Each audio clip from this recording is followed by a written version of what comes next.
ಆಚಿ chilli powder ಸಖತ್ ಖಾರ ಬಣ್ಣ ಮತ್ತು ರುಚಿ ಆಚಿ ಚಿಲ್ಲಿ ಪೌಡರ್. ಕಾಂಗ್ರೆಸ್ನವ್ರು ಮರುಪ್ರಶ್ನೆ ಹಾಕಿ ಕೇಳ್ತಿದ್ದಾರೆ. ಹೌದು, ಅವರೆಲ್ಲ ಅಕ್ರಮವಾಸಿಗಳು ಅಂತಾನೆ ಅಂದ್ಕೊಳ್ಳೋಣ.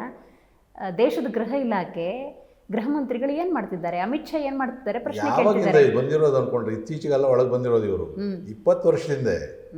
ಫಸ್ಟ್ ಅವರು ಬಾಂಗ್ಲಾದ ಒಳಗಡೆ ಬರ್ತಾರೆ, ವೆಸ್ಟ್ ಬೆಂಗಾಲ್, ಅಲ್ಲಿ ಓಪನ್. ಅದು ಕೇಂದ್ರ ಸರ್ಕಾರ ಯಾವುದಾದ್ರೂ ಇರಲಿ, ನಾವು ಬೌಂಡ್ರಿ ಫಿಕ್ಸ್ ಮಾಡಬೇಕಾದ್ರೆ ಅಲ್ಲಿ ರಾಜ್ಯ ಸರ್ಕಾರಗಳು ಸರ್ವೆ ಮಾಡಿಸಿ ಅದನ್ನು ಗಡಿಯನ್ನು ಗುರುತು ಮಾಡಿಕೊಡ್ತಾರೆ.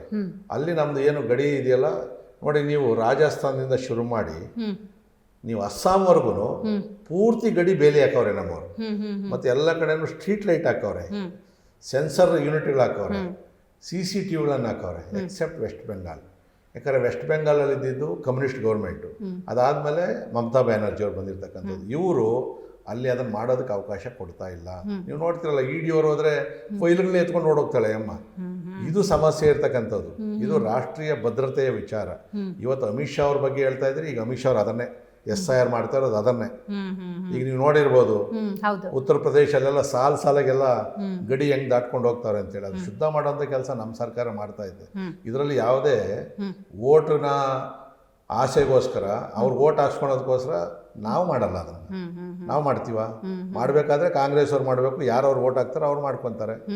ಮತ್ತು ಇದರಲ್ಲಿ ಏನು ಅಂದರೆ, ಆ ಮನೆ ಪಕ್ಕದ ಮನೆಗೆ ಬಂದಿದ್ದ ಬೆಂಕಿ ನಾಳೆ ನಮ್ಮ ಮನೆಗೂ ಬರ್ತದೆ.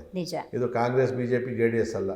ಕಾಂಗ್ರೆಸ್ ಅವ್ರ ಮನೆಗೆ ಬೆಂಕಿ ಬಿದ್ದ ಮೇಲೆ ಅವ್ರು ಜಾಸ್ತಿ ಆದಾಗ, ಸಮಸ್ಯೆ ಆದಾಗ ಅದು ನನ್ನ ಮನೆಗೂ ಬರ್ತದೆ. ಇದರಲ್ಲಿ ಯಾವುದೇ ಪಕ್ಷ ಇದು ಅಂತ ನೋಡೋದು ಬೇಕಾಗಿಲ್ಲ. ಅದರಲ್ಲಿ ಒಬ್ಬರ ಮೇಲೆ ಒಬ್ರು ಅಪಾದನೆ ಹಾಕುವಂಥದ್ದು ಅಲ್ಲ. ಈಗ ನಾವು ಇದನ್ನು ಈಗ ಹೊರಗಡೆ ತೆಗೆದಿದ್ದೀವಿ. ಯಾವುದು ಈ ಬಾಂಗ್ಲಾದೇಶ ರೋಹಿಂಗ್ಯ ಅವ್ರದ್ದು ರಾಜಾರೋಷವಾಗಿದ್ದಾರೆ. ನೋಡಿರ್ಬೋದು ಮಾಧ್ಯಮದಲ್ಲಿ, ಭಾರತ್ ಮಾತಾ ಕಿ ಜೈ ಅಂದರೆ ಜೈ ಬಾಂಗ್ಲಾ ಅಂತಾರೆ ಓಪನ್ ಆಗಿ. ಈ ಥರದ ಒಂದು ದುಸ್ಥಿತಿ ನಮ್ಮಲ್ಲಿ ಇರ್ತಕ್ಕಂಥದ್ದು.